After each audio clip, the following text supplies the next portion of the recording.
G'day, I'm Derek Fildebrandt, publisher of the Western Standard, and you're watching The Pipeline. Today is March 12th, 2024. I'm joined by my usual two colleagues, Western Standard opinion editor Nigel Hannaford. It's 2025. You might want to start again. Did I say 2024? No, we're not starting again. You're going to go with 2024? I'm doubling down on 2024. Man, good to be here. I'm the boss. I'm always right. And that's the year I say it is. I'm putting it in the style guide. There you go, guys. All right. And well, that's why we have an editor here to correct my errors. And Western Standard senior Alberta columnist Cory Morgan. Happy to be here any year. Any year. Okay. Well, Mark Carney has replaced Justin Trudeau as the leader of the Liberal Party of Canada. He will be sworn in any day now as the Prime Minister. Can he save the Liberal Party? Some would say, can he make the Liberal Party great again? And will he call an election? A lot of signs are pointing to an election being called early next week. We're going to read the tea leaves. In BC, the BC Conservative Party has seemingly blown up after John Rustad fired a controversial MLA. Can that party be saved from itself? We're going to talk in a few minutes to Western Standard BC Bureau Chief Jared Yager. And whose trade war is it anyway? Just chaos reigns on both sides as they fall over themselves. It seems to be just a never-ending cycle of tit for tat. It's a mess, and we're going to do our best to make sense of it. We probably won't do a very good job, but we're going to do our damn best to do it. Before we get started, though, this episode of The Pipeline is sponsored by New World Precious Metals, based right here in Alberta. Years of inflationary money printing and rising debt have decimated the average Canadian savings. Gold and silver are the only currencies that have held their value for thousands of years. Last year saw 30% gains. New World Precious Metals offers unique platforms to help protect and grow your hard-earned wealth with silver and gold. Check them out at newworldpm.com. They're just a fantastic company.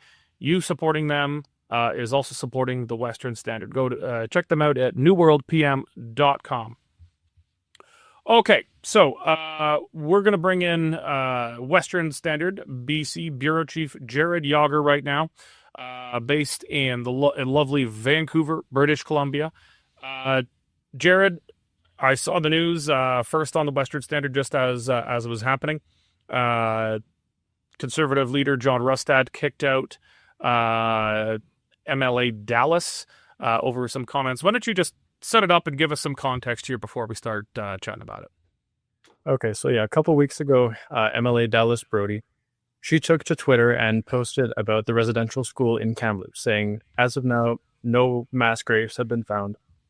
And that tweet blew up, and it caught the attention of people within the party and outside the party, and lots of backlash. And so John Rustad, he asked her to take down the tweet. She didn't. And eventually he said, okay, you can keep that up.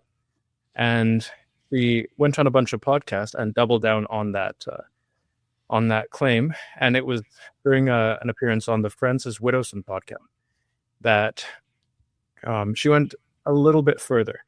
And she, at one point, started talking about those who talk about my truth, your truth, and saying, no, we need to advocate for the truth. And she said it in a little bit of a mocking voice. And that's what, according to John Rustad, pushed her over the edge. He told me that's unacceptable as an elected representative to be talking about people that way. And some people interpreted her comments as talking about residential school survivors, Rustad among them, while others thought that she was talking about those who say, like, well, there might not be any mass graves. You know, my truth is that there are. And so there's been a bit of a divide between those who believe she was talking about that and those who think she was talking about the survivors themselves. And so things got to a point, Rustad, he tried to work things out with her, but it just couldn't happen. So she was let go. And then, yeah, within hours, Jordan Keeley and Tara Armstrong, they followed suit. And since then, they have been talking about starting their own party. But as of now, no formal moves have been made. So they're just sitting as independents.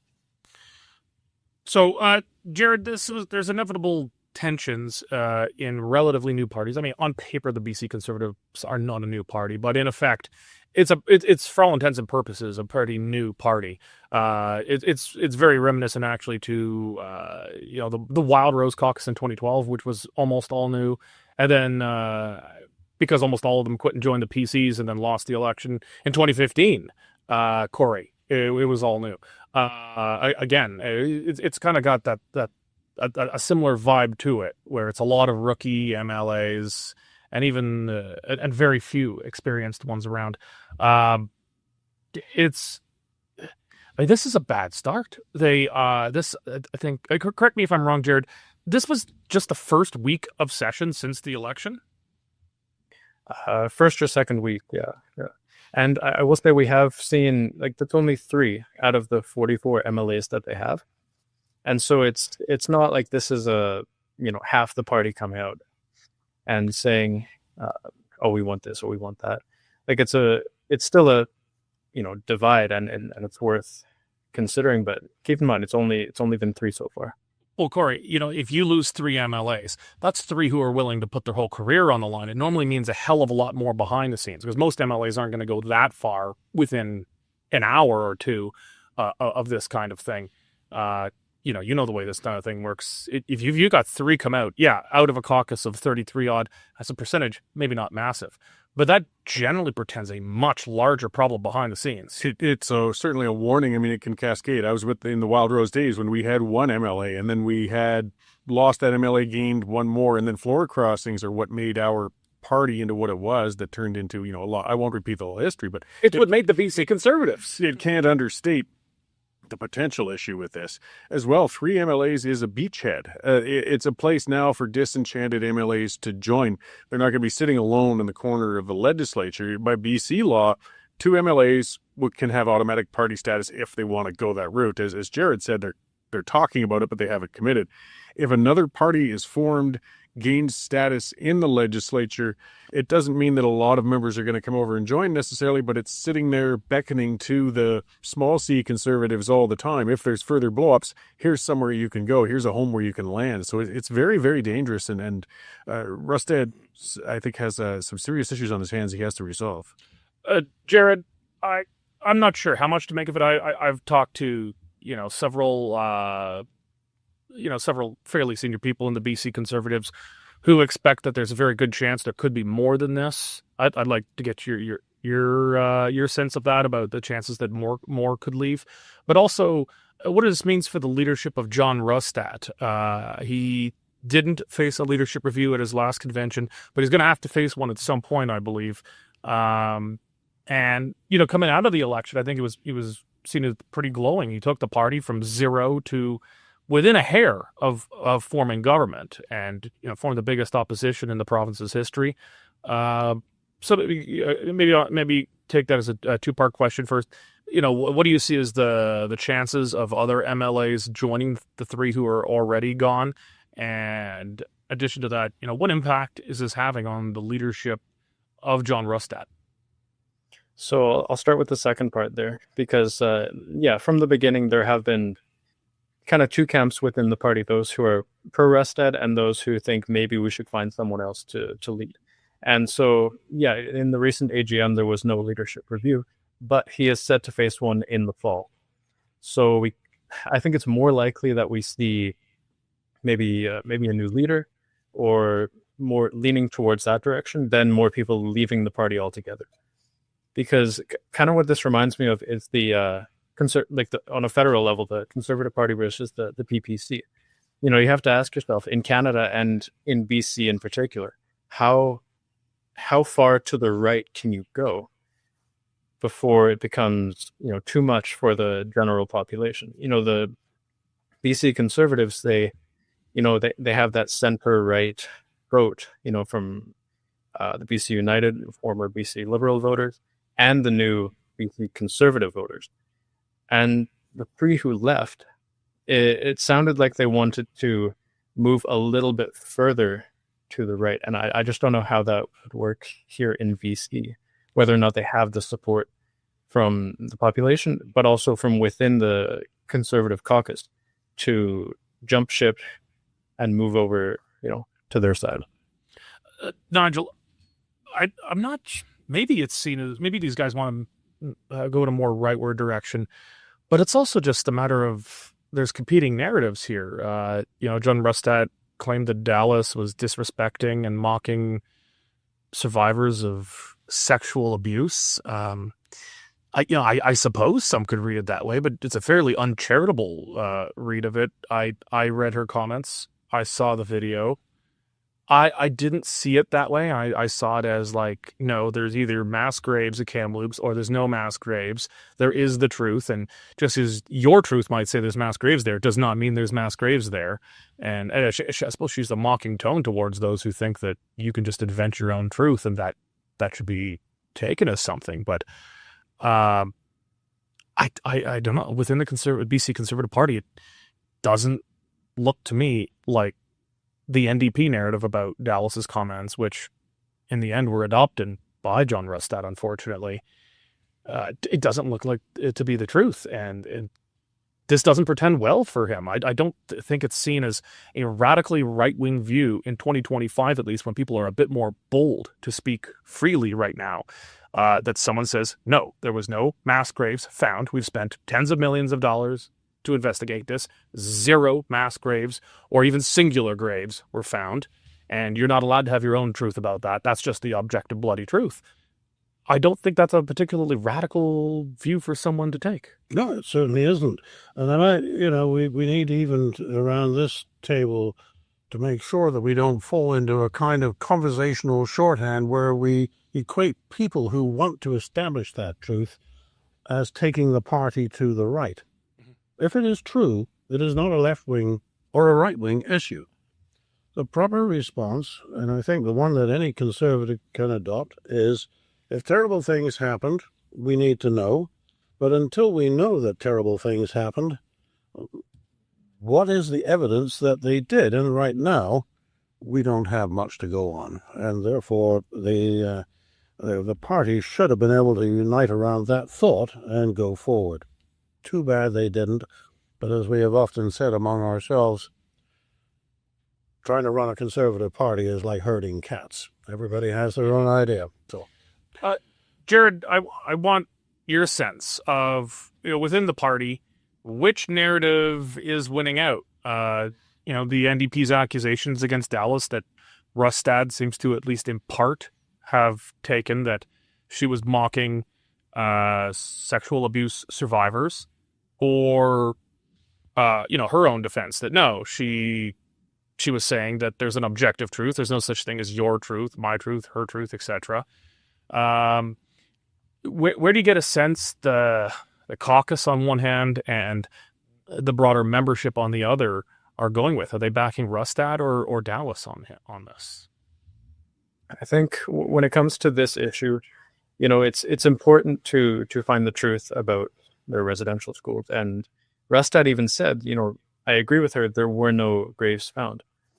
But in the grand scheme of things, I don't know, a lot of people are just not willing to die on that hill, right? Because it is such a touchy situation. You talk about the fact that there were no bodies found, and it's a lot of people see it as a slippery slope to saying maybe the residential schools weren't that bad or downplaying the atrocities that happened there.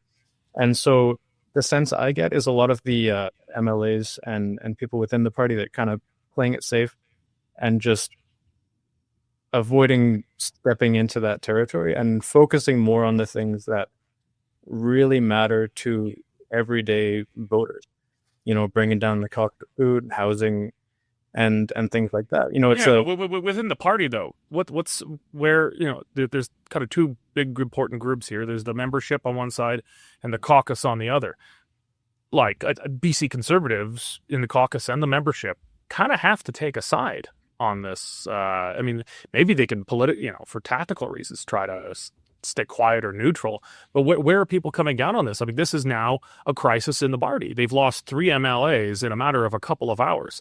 It took John Rustad less than 2 weeks to lose 3 MLAs. It took the BC United Liberals 4 years to lose that many, really, by the end. I mean, this is not something that can be swept under the rug and moved past quickly. So between the membership and the caucus, where do you think most people are coming down on? How great is the divide in the party between these two sides? Honestly, within the caucus, I don't think it's that there's that much of a division. And you saw like the two other members who left alongside Brody. I reckon they're the most, the most on her side. There may be others in the party who feel the same, but like I said, it's just not a hill that they want to die on. And we'll see how that plays out for them politically as this becomes more and more of an issue, of a wedge within the party itself and in the membership. I just personally don't know how much it matters to the average voter. Yeah, just to add, I think something that made Rustad probably feel he was cornered a bit too, though, is this moved beyond a clash of two different ideas into an MLA calling out another MLA within her own caucus, which is a different line crossing as well. You don't want your own team to start fighting with each other publicly anyways. We know how badly they fight behind closed doors. But when she went on to Widdowson's podcast and directly targeted another MLA within her caucus, that's also a potential precedent and conflagration that I could see set off alarm bells for Rustad. Like, I've got to nip this in the bud because this really can take off, despite what people may feel on either side. So it kind of put them in a tough position, to be honest. Yeah, because you had one of, I think it was the House leader. I can't recall her name, but She's a difficult name. She's Indigenous, and by Dallas's account, that MLA was screaming at Dallas, like right in her face. I can't verify. That's just her account of it. It's sometimes there is no win situation and you got to fish or cut bait, but it seems to me Rustad should have sat these two in the room. They're women, so I guess you can't physically grab them by the cuff and slap them upside the head. If they were boys, I'd Probably say not a good idea. if they were the boys, I'd say maybe do that. Maybe not quite so literally with the ladies, but you got to sit them down and say, okay, you two are gonna, I guess, good pun, bury the hatchet here. You're gonna figure your shit out, and you're gonna get on the same team. And that's the leader's job. And I'm not behind the scenes. Maybe it was a lot more difficult than that. It normally is, but there's something wrong in BC conservative land, and it's not looking good. All right, Jared, thank you for joining us. We'll let you get back to work in beautiful Vancouver. Okay, so we're going to turn to Ottawa here. Justin Trudeau is only prime minister for another day or two, probably. Mark Carney will be sworn in. Trudeau is dead. Long live the Carney. Nigel, why don't you set up what's going on right now with Carney taking the reins and what's happening moving forward? Well, Derek, there's really two things going on here. The first is the mechanics of transition as Mr. Trudeau leaves, and the second is whether anything changes with Mr. Carney calling the shots. Dealing with the first, we don't know exactly when the keys pass from one hand to the other, but, Carney will be busy at this moment working on who he's going to put in his cabinet. I don't honestly expect there's going to be any change, certainly not in the senior ranks, because they come with institutional knowledge and experience, and why would you, he's worked with these people before. He's been advising the Trudeau administration now for something like 4 or 5 years, maybe longer, we don't really know, but certainly actively involved in recent times. He'll be happy with the people he's got. And then after that, he's going to want a meeting with the provincial premiers, because right now there's a very odd narrative playing out where there's actually much more action on the trade war with the United States being taken by the leaders of the provinces than there is by the federal government. Well, we're going to get the trade. We'll get the trade war in the next segment, but yeah. Well, we will, but it's. I'm just saying that the appearances for Mr. Carney require that he show leadership at the highest level, and with Doug Ford, making his play, and with Danielle Smith making her play in Houston at the moment, he doesn't look like he is leading in that area. So that's the mechanics of transition. The second thing is whether anything changes in policy, and I'm going to go out on a limb here and say nothing will change, because Mr. Carney is actually the author of everything that Mr. Trudeau is being done. And I think he rather looks at it like an old wizard might look at the apprentice who has totally screwed things up, and he's grabbed the broomstick back, and now he's going to give us Canada net zero in a very short time, and that's going to hurt. Well, I wouldn't say nothing.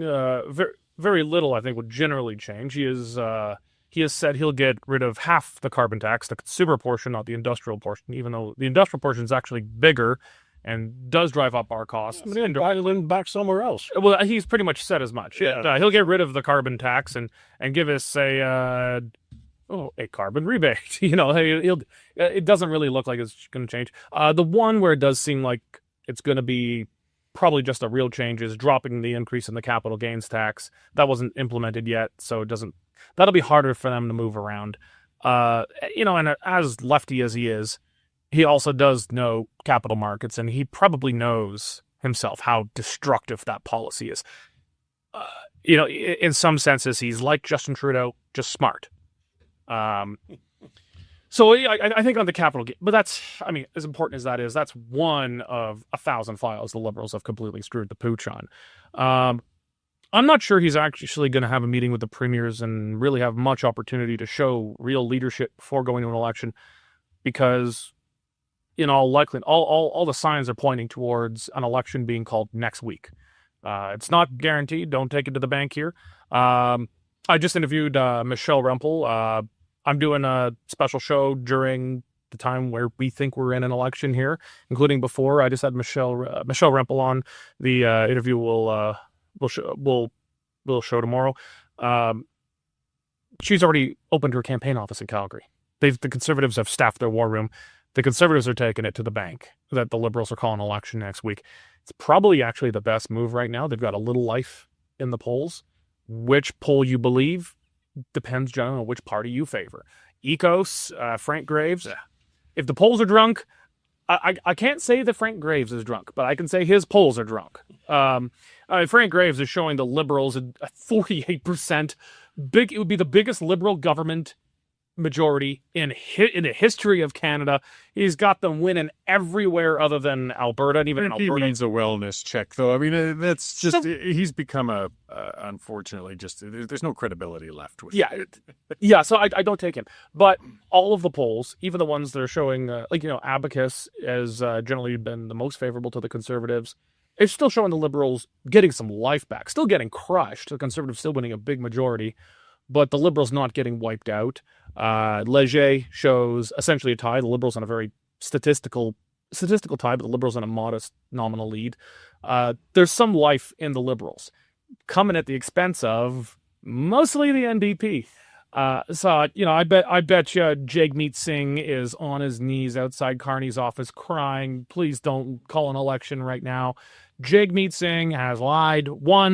He has lied 10 too many times to be believed that he'll ever bring down the Liberals. He'll keep them in power as long as it takes to get his pension or to not get wiped out in the election.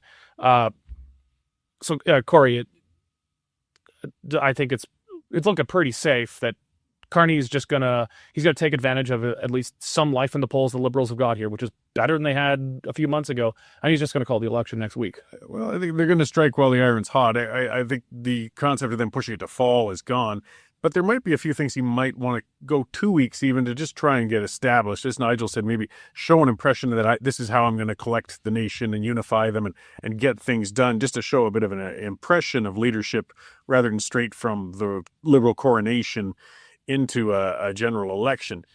But the countdown's on. It would be within weeks. I was driving North Calgary the other day, and I see that George Chahal, also known as the Porch Pirate, has his signs out already on main streets in Calgary. Of course, he does that trick that you see with incumbents.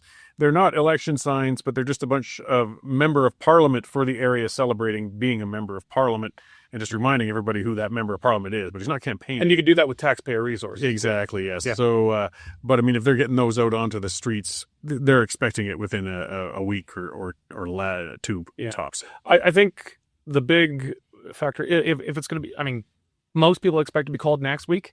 I actually think that's a bit fast for him to go. I think he should, for his own interest, probably take another week.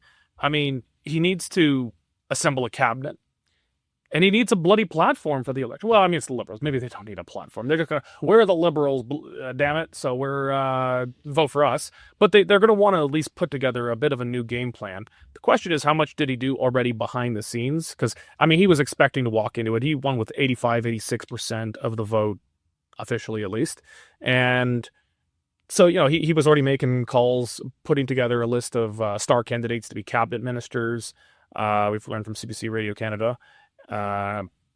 Did he essentially have the team already writing the platform for the party behind the scenes before he came in? How far ahead do you think he is? Well, I think what he actually needs is a signature speech. He needs some sort of a "we will fight on the beaches" type of a speech to lay out his plans and present him as the authentic national leader that he, if there's a national emergency, that's what you need. And many people would say that this is a national emergency. So not one of them. I think it'll work itself out. But at any rate, at this very moment, at this point, with Mr. Carney's priority to be getting elected as Prime Minister, it's very much in his interest to put out a bold face. And right now, we don't have a definitive statement of principle and purpose from the new leader of the Liberal Party. So Mr. Carney has to get out there and give that. And I would imagine that he would do that probably at the time that he calls the election. But right now, he's working behind the scenes. But, he knows all these people. He's been working with them. Not much is going to change. You know what we're going to get. All right, if you're Mark Carney, Cory, and you've got 1 week, what are you doing with that week right now? You're dropping the rate. You're going to see the Governor General 1 week from now. What are you doing first? If you've only got 1 week, I mean, that's, again, assuming that he's been working behind the scenes, because the cabinet's important. People have to remember there will be a caretaker government working during the election, and that will be the cabinet. So it is important that he's selected people to fill those roles as events come up and pass through that. And again, we're speculating on how much he had done prior to getting crowned as the leader of the Liberal Party. Has he got a campaign team put together for a general election? Has he got the funding put together? He's got a lot to do in a short time. And as Nigel said, he's got to at least have that kickoff then. He's got to define who he is, where he's going, what he's going to do. And he really hasn't done that yet. I see the throne speech as a potential opportunity for that. I mean, if you can kick it down that far, they've done that before. You use it. I mean, they're just reading what the Prime Minister has written, and you can basically have that as your election kickoff, and then just dissolve the House the second. Yeah, but it's read by the Governor General. It's kind of hard to put a partisan punch into that. But they always do, just indirectly. But it's not as good. It's not a State of the Union where you get to read it yourself. No, it shouldn't, because people do want to see Carney. I mean, people have heard of him, but honestly, aside from political weenies like us, go out in the street with a picture of Mark Carney and ask your average person if they can identify him. And I doubt very many people could at a glance. And it's surprising, I guess. People like the Liberal brand. It's giving them a bounce. But Carney himself, people don't know him. And they're going to start paying attention a little in this next month. So he'd be well served to kick it off on his tone. And he's got to get it together fast. I still think the Conservatives are favored to win the next election, but it's no longer a total slam dunk where they're going to get this historic supermajority. The Liberals are going to get utterly crushed 1993 PC, Kim Campbell style. I think that there are a lot of voters, particularly east of Manitoba, that embrace the Laurentian elitist, and he is smart, relatively articulate. He's rich, powerful. And he's a progressivist and internationalist like Justin Trudeau, but he doesn't have that Backpfeifengesicht, a punchable face. When you look at Justin Trudeau, there's a lot of people, they just want to punch him in the face. He's got an annoying face and he's got an annoying voice. They just hate everything about him now. Mark Carney doesn't have that. He does not have an annoying voice and he does not have an annoying face. And maybe that's enough to save them. Well, certainly I remember writing something along those lines about 6 weeks ago, that this was a fellow, I wrote this just after he made his campaign launch in Edmonton, and pointed out, here's a guy who doesn't wear odd socks. He's wearing long trousers. He's an adult. He's quietly reassuring, and there is some. It would actually be in his benefit maybe to wait a little longer, because once people see that, they might have more confidence in the Liberals. So, we're hoping that we get the election call here quickly if we don't want Mark Carney. No, he's this is somebody writing in another newspaper. He's the snooze button for older Liberals. I don't normally tip to other newspapers, but I thought that was quite a good. Who coined that one? That's good. It was in the National Post. I don't remember who it was. Mark Carney is the liberal snooze butt. Yeah, it is. We've got rid of the crazy guy. Now we've got somebody sensible. Everything will be all right now. Everything will not be all right, but they don't know that because they don't get into politics. The alarm will come back on. He's just snoozing. He is a good contrast to Justin. I mean, Justin, even on the way out, had to carry his chair and have his tongue hanging out of his head like an imbecile walking out of the House of Commons. People were tired of the clown. They were finished with Justin. Everybody was sick of Justin, liberals, conservatives alike. Yeah. And this is quite the opposite. This is a very restrained, controlled gentleman, and dull, but maybe people are ready for dull. Dull can sell at the right time, especially when the world seems to be going wild around him. Okay. Well, speaking of the world going wild around them, thank you for the segue, Cory. Whose trade war is it anyway? It's our danger in this segment is not sound exactly like we did in this segment last week, where we're just saying, it's just crazy. We're on again, off again. We're still on again and off again. It's still going on. Cory, why don't you kind of set up what the hell is going on? Well, it's the ongoing thing. Nobody can really figure out what Trump wants. I mean, I think people have been trying to, hey, we'll accommodate you. Just give us your bloody demands. I mean, you're throwing out all the punishments, but not telling us what we're supposed to do. It's like beating a dog before he's even pissed on the rug yet. I was going to say, it's like shooting on individuals before making your demand for the money. Yeah, some people are getting exhausted. They're getting frustrated. It was interesting with Doug Ford. It looked like he was taking the stance. We're going to take you on. We're going to go toe-to-toe. I'm going to slap back. We're going to hit the electric rates. And then, much like Trump in the sense, a whole bunch of bluster, and right when the 0 hour came, he folded like a cheap suit and took off and retracted everything. So hour by hour, we can't keep up on what the heck is going on. And meanwhile, the markets, though, and that's one consistent thing. They hate instability. That's always been a rule of business, and it shows because day after day after day, they just keep plummeting it as they don't know what to expect and what they're getting. Nigel, I want to talk about Doug Ford in particular here. I mean, he's generally been the most aggressive pit bull on so-called Team Canada here. And he says, I'm going to shut off the electricity. Then he kind of moved that to a surcharge of, I think, 25% on electricity going to certain northern, northeast states. And then, Trump's response was he's like, well, you're not allowed to do that. Well, you're not allowed to do anything you're doing because you're tearing up CUMSA, the latest silly name for NAFTA that we have. Everyone's operating outside the rules here. And, whatever else, even if you're sympathetic to Trump, this is clearly outside the rules of the USMCA or CUMSA, whatever the hell we're calling it now. But Ford says, I'm going to turn off the electricity, or I'm going to put a big surcharge on electricity going to the States. Then Trump says, fine, I'm doubling the steel and aluminum tariffs. To which Canadians seemed utterly stunned to be like, well, you can't retaliate to our retaliation. Yeah, you can. It's stupid what we're doing here. Trade wars generally aren't good for anybody, especially between friends. But Ford seemed utterly gobsmacked that the Trump administration would respond to him at all in any way other than to give up to him. It's very interesting how the Doug Ford story plays on both sides of the border. And if you watch the CBC, and we have it on in the background, so we get to see it. Doug is a hero, and as a result of the stand that he took, we're getting a meeting next week with the U.S. Secretary of Commerce, Howard Lutnick. People need to talk to each other, and maybe there are things that the Commerce Secretary has been delegated that he can do that might be helpful. You never know. Meanwhile, on the south side of the border,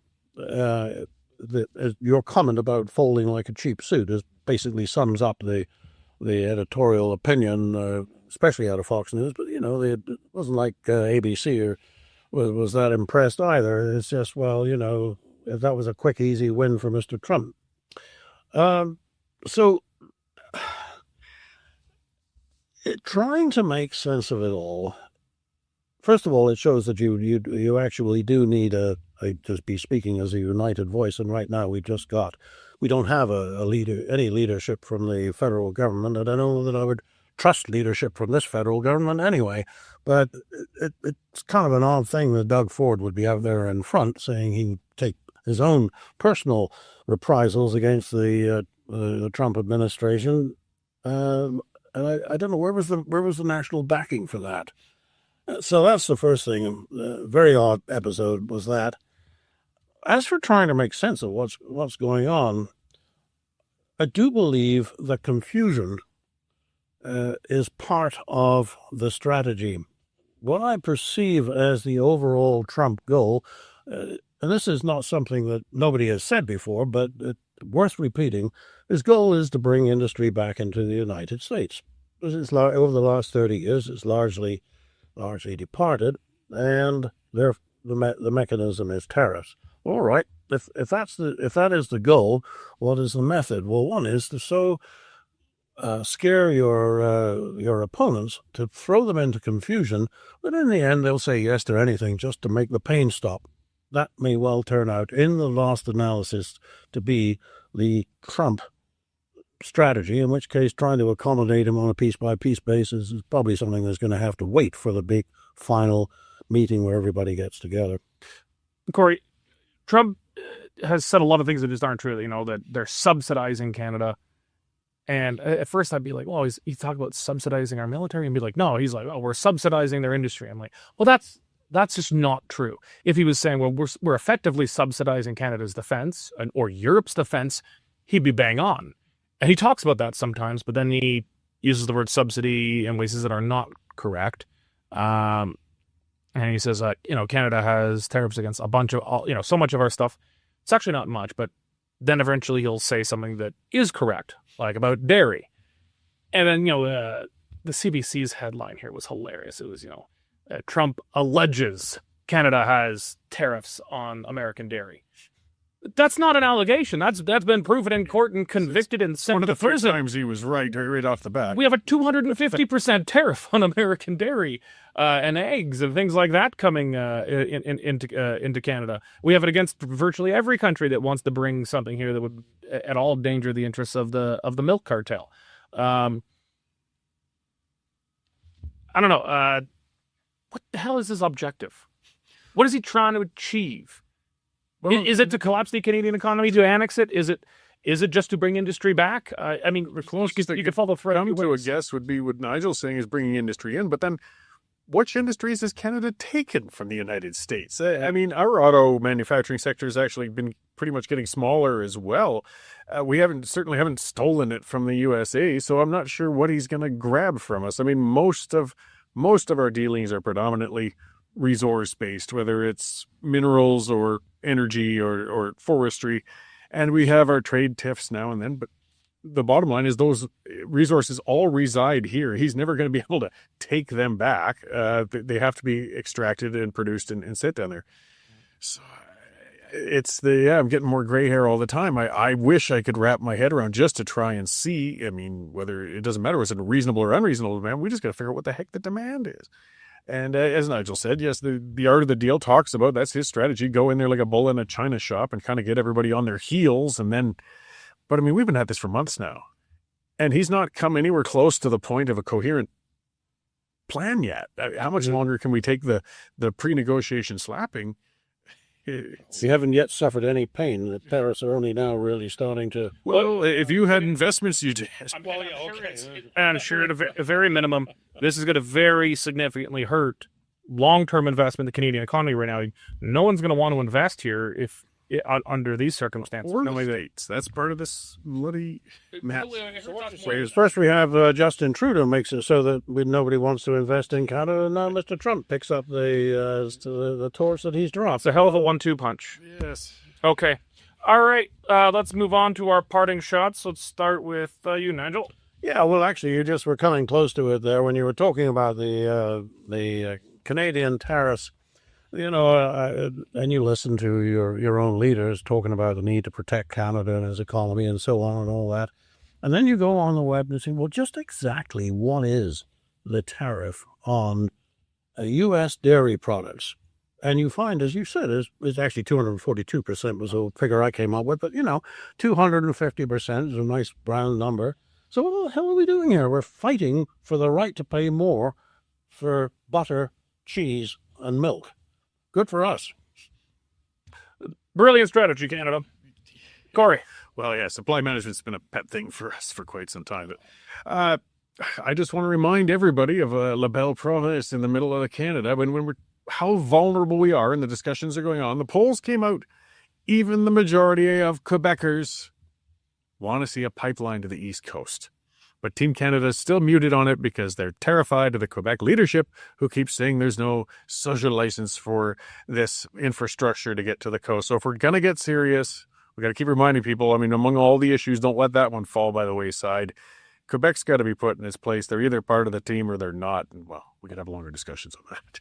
Okay. Yeah. I want to draw attention to video, I think it was yesterday or the day before, from Hezra Levant on The Rebel. He raises some very interesting questions about Mark Carney's win. I think it's indisputable that he would have won, but he raises some weird questions about the margin. There's 338 constituencies across Canada, and he won 86% within 2 or 3% of that in every single one. He had no weak writings. He had no strong writings. They were all just him, including in Chrystia Freeland's own constituency, where if we are to take the Liberal leadership results at face value, she could only find 180 people in her own constituency of more than 100,000 people to vote for her. Between friends and family alone, a place where she's lived most of her life, worked most of her life, where she's been finance minister, deputy prime minister, foreign affairs minister for nearly 10 years now.